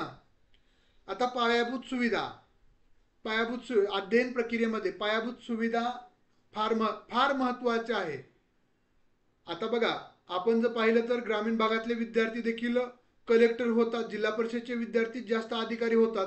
त्यामुळं माझ्यासारखा ग्रामीण भागातला विद्यार्थी जर पुण्यामध्ये येऊन एवढ्या म्हणजेच शिक्षण क्षेत्रामध्ये पुस्तक असेल किंवा परीक्षा असतील, त्यानंतर MPSC असेल, कॉम्पिटेटिव्ह एक्झाम असेल, याच्यामध्ये आपलं स्वतःचं अस्तित्व निर्माण करू शकतो. त्यामुळं पायाभूत सुविधा हा गौण भाग आहे. शालेय वातावरण, आता कुठेही शाळेमध्ये शालेय वातावरण हे एवढं महत्वाचं नाहीये. विद्यार्थ्याच्या, आता अध्ययन एक विद्यार्थी करणार आहे का अनेक विद्यार्थी? वैयक्तिकरित्या अध्ययन ही वैयक्तिक प्रक्रिया आहे. सामूहिक प्रक्रिया आहे का? नाही. त्यामुळे वातावरण निर्मिती हे महत्वाचं आहे, पण एवढं फार महत्वाचं नाहीये. पण पूर्वज्ञान हे खूप महत्वाचं आहे. प्रिव्हियस नॉलेज, विद्यार्थ्याचं प्रिव्हियस नॉलेज. आता मला एखादी गोष्ट आहे, एखाद्या विद्यार्थ्याला एखाद्या माहिती म्हणजे एखाद्या गोष्टीबद्दल काहीच नाही, तो ब्लँक आहे, त्याला काहीच माहित नाहीये त्या संकल्पनेविषयी, आणि मी त्याच्या पुढची संकल्पना म्हणजे 1 पासून 10 पर्यंत जे आकडे, जे संख्या आहे त्याचं ज्ञान त्या विद्यार्थ्याला नाहीये, आणि मी 11, 12, 13 हे अंक शिकवायला लागलो. समजेल का त्या विद्यार्थ्यांना?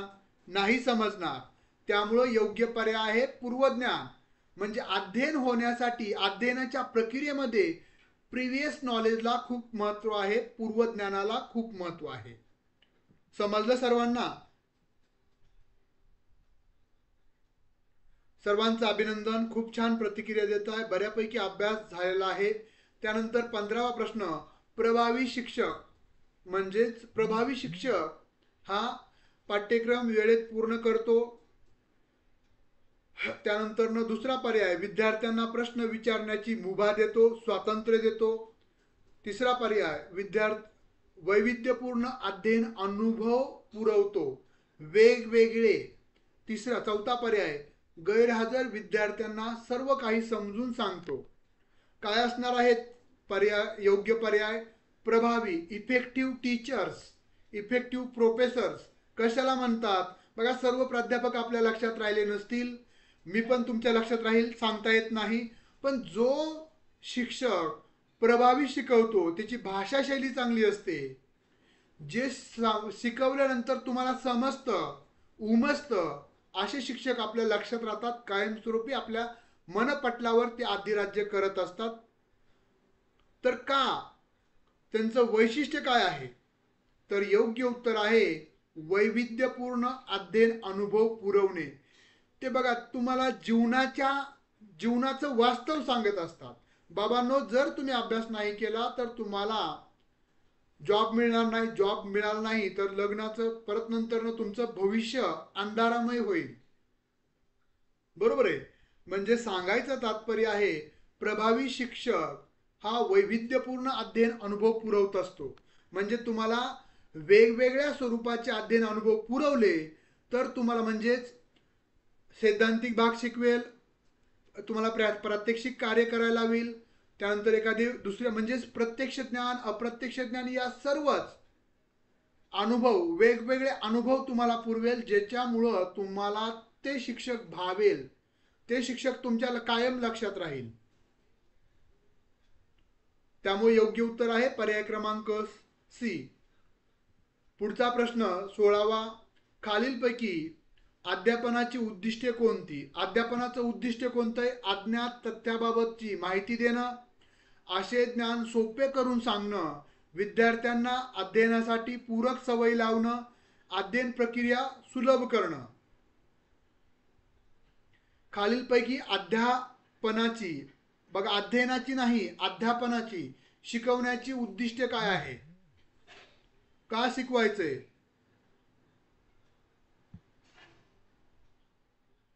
16व्या प्रश्नाचं योग्य उत्तर काय आहे?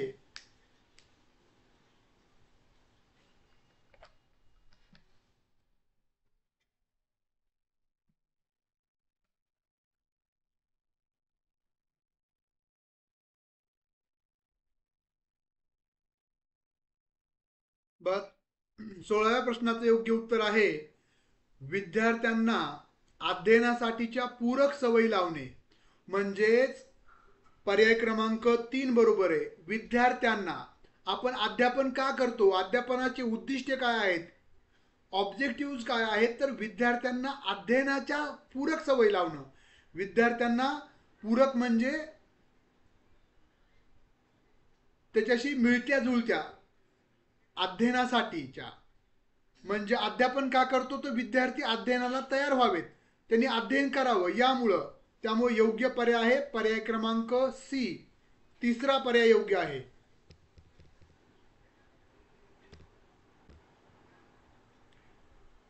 बरोबर आहे रोशन सर. पुढचा प्रश्न, अध्यापन प्रक्रियेत शैक्षणिक साहित्याची निवड करताना टिंबटिंब याचा विचार करावा लागतो. विद्यार्थ्यांची आवड व अभिरुची, विद्यार्थ्यांचा वयोगट, विद्यार्थ्यांचे वय आणि त्यांची समज, विद्यार्थ्यांचा शैक्षणिक स्तर, इथं स्तर आहे की असं टायपिंगमध्ये स्तर असं म्हणायचं आहे. शैक्षणिक स्तर आणि वय काय आहे योग्य उत्तर? 17व्या प्रश्नाचं योग्य आणि अचूक उत्तर, तर योग्य उत्तर आहे विद्यार्थ्यांचा शैक्षणिक स्तर आणि वय याचा विचार केला जावा. विद्यार्थ्यांची आवड निवड नाहीये बनसोडे मॅडम. योग्य पर्याय आहे विद्यार्थ्यांचा शैक्षणिक स्तर आणि विद्यार्थ्यांची त्यांचा. बघा, अध्ययन प्रक्रियेत शैक्षणिक साहित्य निवड करत असताना मला शैक्षणिक साहित्य वापरायचे. आता लहान विद्यार्थ्यांना जे शैक्षणिक साहित्य वापरेल, मला चित्र दाखवावं लागते त्यांना, त्यानंतर त्यांच्याकडून काम करून घ्यावं लागेल, म्हणजे त्यांना हाताळता येईल अशा पद्धतीचं शैक्षणिक साहित्य मला त्यांना वापरावं लागेल. आता मोठ्याच म्हणजे वरच्या स्तराच्या विद्यार्थ्यांना मला त्यांना व्याख्यान पद्धतीने शिकवलं तरी वरच्या म्हणजे कॉलेज लेवलला समजेल, पण खालच्या लेवलला समजेल का नाही. त्यामुळं अध्यापन प्रक्रियेमध्ये शैक्षणिक साहित्याची निवड करत असताना विद्यार्थ्याचे शैक्षणिक स्तर, तो प्राथमिक स्तरातला आहे, माध्यमिक स्तरातला आहे का उच्च माध्यमिक स्तराचा आहे, त्यानुसार मला शैक्षणिक साहित्य निवडावं लागेल. आणि त्याचं वय काय आहे, त्याचे अध्ययन अनुभव म्हणजे किंवा त्यांचं अनुभव विश्व कशा पद्धतीचं आहे या बाबीचा मला विचार करावा लागेल. त्यामुळे चौथा पर्याय योग्य आहे. पुढे 18वा प्रश्न, अध्यापनाच्या उद्गामी पद्धतीमध्ये शिक्षक टिंबटिंब या अध्यापन सूत्राचा वापर करतात. सामान्याकडून विशिष्टाकडे, विशिष्टाकडून सामान्याकडे, ज्ञाताकडून अज्ञाताकडे आणि पूर्णाकडून अंशाकडे. काय आहे योग्य पर्याय 18व्या प्रश्नाचं? बघा, अध्यापनाच्या उद्गामी पद्धती, उद्गामी माहिती, अवगामी आणि उद्गामी. उद्गामी म्हणजे इंडेक्टिव्ह आणि डिडेक्टिव्ह मेथड. इंडेक्टिव्ह मेथड ज्याला आपण म्हणतो, आधी उदाहरणं सांगायचे नंतरनं त्याचा सिद्धांत सांगायचा. उदाहरणं आधी आणि नंतरनं सिद्धांत. आणि अवगामी पद्धती ज्याला आपण डिडेक्टिव्ह मेथड म्हणतो, आधी सिद्धांत सांगायचा असतो आणि नंतर त्याची उदाहरणं द्यायची असतात. तर काय करावं लागतं आपण?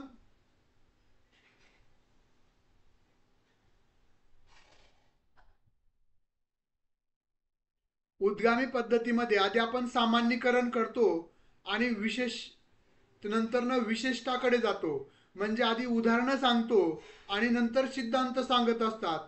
त्यामुळे योग्य पर्याय आहे पर्याय क्रमांक 1. पर्याय योग्य आहे. 1 पर्याय बरोबर आहे. सामान्यकरण म्हणजे सामान्याकडून म्हणजे आधी उदाहरणं, जसं बघा आपण जसं की पाचचा म्हणजे मी असं लिहिलं, मी तुम्हाला असं लिहिण्याआधी म्हणजे पाचचा वर्ग, तर यास आधी काय करेल, बघा 5 × 5 बरोबर 25, म्हणजेच पाचचा वर्ग 25 आहे, बरोबर आहे. आणि वर्ग अशा पद्धतीने लिहित असतात. मी आधी काय सांगितलं तुम्हाला, 5 × 5 बरोबर 25. 25 हा वर्ग आहे पाचचा, आणि पाचचा वर्ग हा पाचच्या डोक्यावर 2 असं लिहिला जातो. अशा पद्धतीनं आधी मी उदाहरणं सांगितलंय आणि नंतर त्याचं सामान्यीकरण केलंय. आणि विशिष्टाकडून सामान्याकडं म्हणजे काय करेल मी, आधी असं लिहिल, मी आधी गुणाकार करून दाखवणार नाही. तर पाचचा वर्ग म्हणजे काय आहे किंवा कसा काढायचा, बरोबर आहे. पाचचा डोक्यावर 2 लिहिलं म्हणजे पाचचा वर्ग, 6च्या डोक्यावर 2 लिहिलं म्हणजे 6चा वर्ग, ह्याला वर्ग म्हणतात असं सांगेल. त्याचं स्पष्टीकरण पुढे सांगेल मी, की बाबांनो तुम्हाला काय करायचं, ज्या संख्येच्या डोक्यावर 2 लिहिलंय त्या संख्येला त्याच संख्येनं गुणायचंय, म्हणजे येणारा गुणाकार म्हणजे त्याचा वर्ग. समजलं? समजतंय का?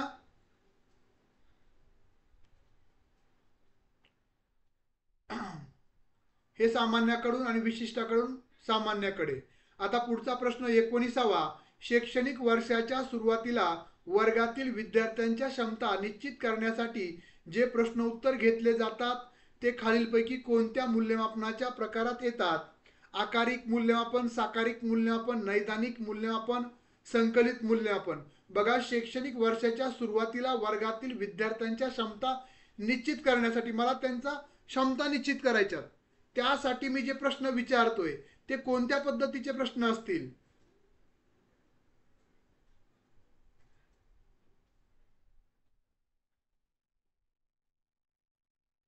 संकलित, आकारिक, साकारिक, नैदानात्मक, संकलित मूल्यमापन. काय आहे योग्य उत्तर?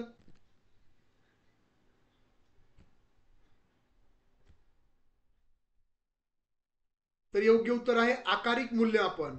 आपल्या विद्यार्थ्याचं व्यक्तिमत्व सुरुवातीला तपासून बघायचंय, आकार घेत असताना पहिल्या टप्प्यावर. त्यामुळे योग्य उत्तर आहे पर्याय क्रमांक 1. निदान कधी करतो? ज्यावेळेस आपण शिकून झालंय. बघा, नैदानिक मूल्यमापन कधी करतो? ज्यावेळेस मी पहिला घटक शिकवलाय. पहिला घटक ज्यावेळेस मी शिकवला असेल,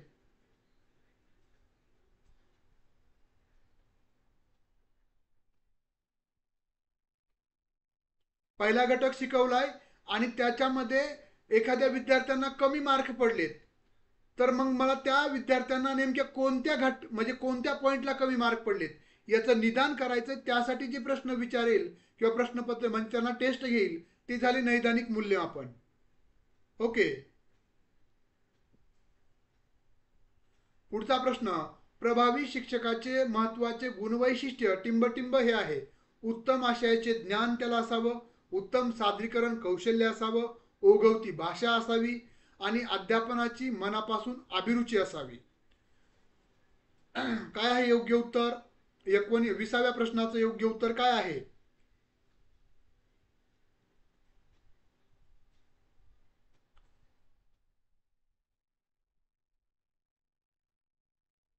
तर प्रभावी शिक्षकाचे महत्वाचं गुणवैशिष्ट्य आहे, टिंबटिंब आहे. उत्तम आशा, आता बघा, उत्तम आशयाचं ज्ञान असावं, दुमत नाही असायलाच पाहिजे. उत्तम सादरीकरण प्रेझेंटेशन स्किल असावं, बरोबर आहे. ओघवती भाषा असावी, तुम्हाला समजेल उमजेल, विद्यार्थ्याला समजेल.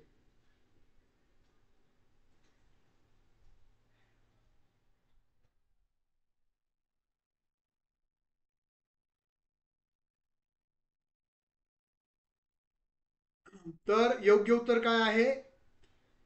अध्यापनाची मनापासून आवड, पर्याय क्रमांक डी.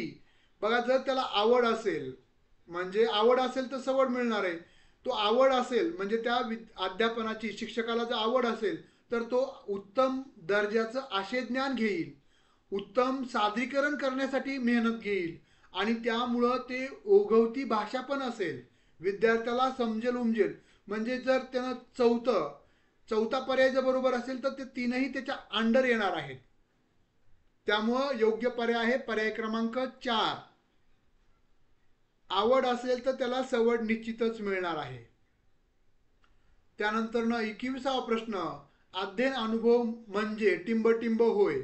विद्यार्थ्यांच्या वर्तनात परिवर्तन करणे, विद्यार्थ्यांना शिकवणे व त्यासाठी प्रोत्साहित करणे, विद्यार्थ्यांच्या वर्तनात परिवर्तन करण्यासाठी केलेले विचारपूर्वक संस्कार, का विद्यार्थ्यांना मिळालेले नैसर्गिक ज्ञान. काय आहे 21व्या प्रश्नाचं योग्य उत्तर? पर्याय क्रमांक 3 आहे. अध्ययन अनुभव म्हणजे विद्यार्थ्यांच्या वर्तनात परिवर्तन करण्यासाठी केलेले विचारपूर्वक संस्कार, याला आपण अध्ययन अनुभव म्हणतो. विद्यार्थ्यांना आपण टीचिंग एक्सपिरियन्स देत असतो, अध्ययन अनुभव देत असतो, ज्याच्या माध्यमातून विद्यार्थ्याच्या वर्तनात परिवर्तन घडून येतं आणि ते आपण विचारपूर्वक संस्कार करत असतो. कोणते अनुभव देत नाही आपण. त्यामुळे योग्य पर्याय आहे पर्याय क्रमांक 3. पुढचा प्रश्न 22वा, खालीलपैकी टिंबटिंब ही गुणात्मक मूल्यमापनाची साधने आहेत. क्वालिटेटिव्ह इव्हॅल्युएशनची. बघा, मूल्यमापन हे 2 पद्धतीने माहिती जमा केली जाते. संख्यात्मक परीक्षेच्या माध्यमातून आपण संख्यात्मक माहिती, तो विद्यार्थी राम किती हुशार आहे, हे आपण परीक्षातून ठरवतो. त्या रामला जर 100 पैकी 90 मार्क मिळाले तर तो खूप हुशार आहे. पण तो किती चांगला आहे ह्याचा शोध घ्यायचा असेल म्हणजे गुणात्मक मूल्यमापन करावं लागेल. मग गुणात्मक मूल्यमापन कसं करायचं, त्यासाठी कोणते टूल्स वापरायचे, टेक्निक्स वापरायचे, कोणतं तंत्र वापरायचं. तोंडी परीक्षा, लेखी परीक्षा, प्रश्नावली, दैनंदिनी पडताळसूची, लेखी परीक्षा, फक्त तोंडी परीक्षा, समस्या सूची, दैनंदिनी आणि मुलाखत. तर 22व्या प्रश्नाचं योग्य उत्तर आहे समस्या सूची. त्याचं गुणात्मक मूल्यमापन करण्यासाठी समस्या सूची द्यायची त्याला. त्याची दैनंदिनी म्हणजे तो दर दिवस कसं त्याचं रुटीन आहे, तो त्याचं वर्तन कसं आहे हे दैनंदिनीच्या माध्यमातून, आणि मुलाखतीतून त्याचा एकंदरीत अप्रोच कशा पद्धतीचा आहे, एखाद्या मित्राबरोबर वागण्याचा, एखाद्या सहकार्याबरोबर वागण्याचा, म्हणजे एकंदरीत त्याचा व्ह्यू आपण चेक करत असतो मुलाखतीच्या माध्यमातून. त्यामुळे योग्य पर्याय आहे पर्याय क्रमांक 4, जे सर्वांनीच निवडलेला आहे. सर्वांचं अभिनंदन. पुढचा 23वा प्रश्न आहे, अयोग्य विधान ओळखा, म्हणजे चुकीचं विधान ओळखायचंय.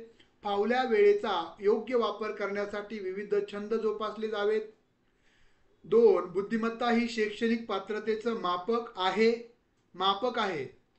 आपल्याला अयोग्य म्हणजे चुकीचं विधान ओळखायचंय. काय म्हटलंय, अयोग्य विधान ओळखायला सांगितलेलं आहे. अयोग्य. बुद्धिमत्ता ही शैक्षणिक पात्रतेचं मापक आहे. बघा, फावल्या वेळेचा उपयोग योग्य वापर करण्यासाठी विविध छंद जोपासले जावेत, अगदी बरोबर आहे. बुद्धिमत्ता ही शैक्षणिक पात्रतेचं मापन नाही. फक्त बुद्धिमत्ता नाही तर तुमच्याकडं कौशल्य, आता मी खूप हुशार आहे पण मला शिकवायला येत नाही, माझ्याकडे खूप ज्ञान आहे, अख्ख्या जगाचं ज्ञान माझ्याकडे आहे, पण मला ते तुम्हाला म्हणजे तुमच्याकडं तुमच्यापर्यंत तुम्हाला समजेल उमजेल या भाषेमध्ये देताच येत नाहीये. तर बुद्धिमत्ता हे शैक्षणिक पात्रतेचं मापन नाही. त्याच्याबरोबर भावनिक बुद्धिमत्ता, बुद्धिमत्तेमध्ये पण भावनिक बुद्धिमत्ता वेगळी, सामाजिक बुद्धिमत्ता, समाजामध्ये कसं वागावं हे समजलं पाहिजे. त्यामुळं चुकीचं आहे हे. आता बघा, 3 पण बरोबर आहे. कसं, शिक्षण हे समाज परिवर्तनाचं महत्वाचं माध्यम आहे, बरोबर आहे ना. शिक्षणातून परिवर्तन झालं, तुमच्या आमच्यामध्ये बदल झाला, कशामुळं, शिक्षणामुळं. शिक्षणातून विद्यार्थ्यांचा सर्वांगीण विकास झाला पाहिजे, अगदी बरोबर आहे, आणि होतोच. त्यामुळे चुकीचं विधान आहे. बुद्धिमत्ता ही शैक्षणिक पात्रतेचं मापक आहे. बुद्धिमत्ता ही फक्त शैक्षणिक पात्रतेचं मापन करता येत नाही, तर बुद्धिमत्ताच्या माध्यमातून आपण फक्त शैक्षणिक संख्यात्मक मापन करू शकतो, गुणात्मक मापन करू शकत नाही. पुढचा प्रश्न 24वा, मूल्यमापना संदर्भात खालील योग्य पर्याय निवडा. मापन प्लस मूल्य बरोबर मूल्यमापन, मूल्यमापन बरोबर मापन, संख्यात्मक आणि गुणात्मक प्लस शिक्षकांचा अभिप्राय, 3 फक्त मापन, 4 मूल्यमापन मापन इतर बाबी. योग्य पर्याय आहे पर्याय क्रमांक 2. बरोबर आहे. 2 पर्याय योग्य आहे.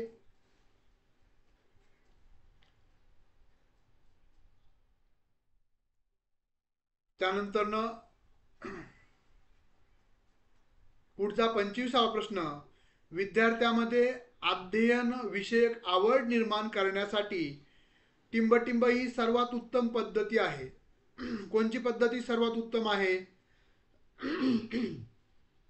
विविध दृकश्राव्य साधनांचा वापर करणं, घटक शिकवण्यामागील उद्देश सुरुवातीला स्पष्ट करणे, अध्यापन करत असताना कठीण प्रश्न विचारणे, शिक्षक अध्यापन करत असताना लक्ष न देणाऱ्या विद्यार्थ्यांना कठोर शिक्षा करणे.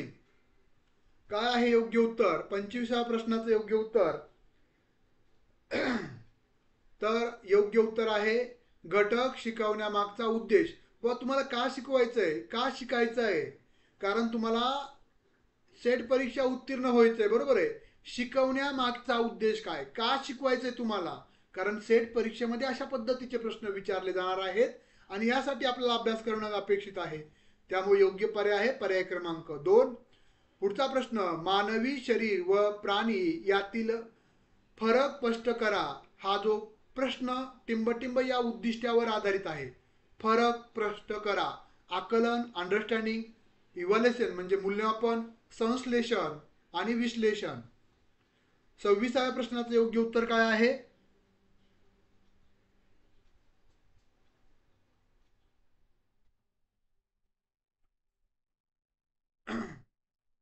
तर फरक स्पष्ट करा. कशा पद्धतीचा प्रश्न आहे? मानवी शरीर व प्राणी शरीर यातील फरक स्पष्ट करा. तर विश्लेषणात्मक प्रश्न आहे. ॲनालिसिस. आपण ॲनालिसिस करतो की मानवी शरीर असं आहे आणि प्राण्यांचं शरीर अशा पद्धतीचं आहे. योग्य पर्याय डी पर्याय म्हणजे 4था पर्याय बरोबर आहे. सर्वांचं अभिनंदन. पुढचा प्रश्न 27वा. शिक्षक प्राध्यापक टिंबटिंब स्तरावर अध्यापन करताना व्याख्यान पद्धतीचा अवलंब करतात. प्राथमिक स्तरावर, माध्यमिक स्तरावर, उच्च माध्यमिक स्तरावर, विद्यापीठीय स्तरावर. आता बघा 2 ठिकाणी आपण जर पाहिलं प्राथमिक मध्ये करणार नाहीये, विद्यार्थी उठून जातील. माध्यमिक मध्ये पण एवढा उपयोग होणार नाही. उच्च माध्यमिक मध्ये 60% उपयोग केला जातो व्याख्यान पद्धतीचा, पण सर्वात जास्त विद्यापीठीय स्तरावर व्याख्यान पद्धती वापरली जाते. बरोबर आहे. त्यामुळे योग्य पर्याय आहे पर्याय क्रमांक 4. बघा पण अनेक भरपूर प्रश्न आहेत. आज आपण वेळेअभावी इथंच थांबणार आहोत. यानंतरचं आपलं लेक्चर्स आहे पेपर 2चं. तिथं देखील आपण प्रश्न विश्लेषण करणार आहोत. ग्रंथालय शास्त्राचं लेक्चर होईल म्हणजे 7:30ला सुरू होईल. ते कंटिन्यू 7:15 म्हणजे 7:15 पर्यंत चालेल. 8:15ला परत आपलं अर्थशास्त्राचं लेक्चर सुरू होईल. ते 9 वाजेपर्यंत 9:15 पर्यंत चालेल. त्यामुळे आपण आज इथंच थांबणार आहोत. हे जी PDF आहे, हे PDF सर्व आपल्या दोन्ही ग्रुपला, जुने जे ग्रुप आहेत जुन्या बॅचच्या ग्रुपला आणि नवीन बॅचच्या ग्रुपला, या दोन्ही पेपर 1च्या दोन्ही ग्रुपला शेअर केली जाईल. व्यवस्थित अभ्यास करा आणि टेन्शन घेऊ नका. मी तुमच्या बरोबर आहे. सातत्यानं अभ्यास करणं आणि आपलं पर्पज शुद्ध आहे. आपण कष्ट केलंय. फक्त हे जे मानसिक जे आपलं संतुलन किंवा आपल्यामध्ये कॉन्फिडन्स जागृत करण्याचं काम माझ्याकडून वेळोवेळी तुम्हाला करण्याचा प्रयत्न केला जाईल. एवढं आपण कष्ट केलंय. फक्त आता 10 दिवसासाठी मानसिक म्हणजे शारीरिक दृष्ट्या आपण स्थिर असणं गरजेचं आहे. शारीरिक दृष्ट्या आपण स्थिर असलो तर आपण मानसिक दृष्ट्या स्थिर राहणार आहोत. त्यामुळं व्यवस्थित शांततेनं अभ्यास करा.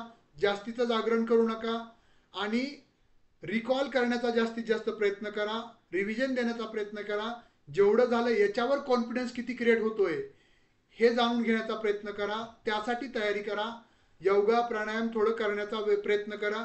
निश्चितच आपण यश मिळवणार आहोत. ते देखील आपलं जे मेरिट असेल त्याच्यापेक्षा 10 मार्क आपल्याला जास्त मिळाले पाहिजे, हे आपलं टार्गेट असणार आहे. त्या टार्गेटला समोर ठेवूनच आपण परीक्षेला सामोरं जाणार आहोत. परीक्षेचा पेपर देणार आहोत. चालेल. आणि मी यापूर्वी पण सांगितलं होतं परीक्षा पुढे जाणार नाही आणि त्यासाठी मी व्हिडिओ टाकला होता. अनेक अफवा आलत्या, त्यावर मी त्याच वेळेस स्पष्टीकरण दिलं होतं आणि आपलं सत्य ठरलं. परीक्षा पुढे गेली नाहीये. परीक्षा 7 तारखेलाच होणार आहे. 7 तारखेलाच आपल्याला सातत्यपूर्ण अभ्यासातून आपण यश संपादित करणार आहोत. परत एकदा अभ्यासासाठी खूप खूप शुभेच्छा.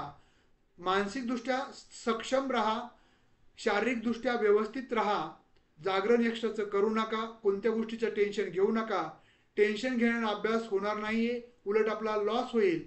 त्यामुळं फक्त जेवढा अभ्यास झालाय त्याच्यावर कॉन्फिडन्स निर्माण करा. तुम्हाला जेवढं काही माझ्या परीनं देता येईल, जे परीक्षाभिमुखसाठी तुम्हाला निश्चित त्या पद्धतीचं दृष्टी, त्या पद्धतीचा अप्रोच तुमच्यामध्ये निर्माण होईल. चालेल. यानंतर उद्याच्या लेक्चरमध्ये घटक क्रमांक 2 कोणता आहे आपला, संशोधन विषयक अभियोग्यता, यावरचे आपण आज 27 प्रश्न घेतलेत. उद्या जास्तीत जास्त प्रश्न म्हणजे आपण जेवढे प्रश्न बनवलेत तेवढं घेण्याचा प्रयत्न करूयात. चालेल. ही जी PDF आहे ही ग्रुपवर शेअर केली जाईल. चालेल. धन्यवाद. आत्मविश्वासानं परीक्षेला सामोरं जाऊयात. मनामध्ये आत्मविश्वास राहू द्या. आपण अभ्यास केलाय. आपण विदाऊट अभ्यासाचं यशाचं स्वप्न बघत नाहीयेत. कष्ट केलंय, मेहनत केली. 7 महिन्यापासून आपण सातत्यपूर्ण अभ्यास करत आलेलो आहेत. कोणताही खंड पडू दिलेला नाहीये.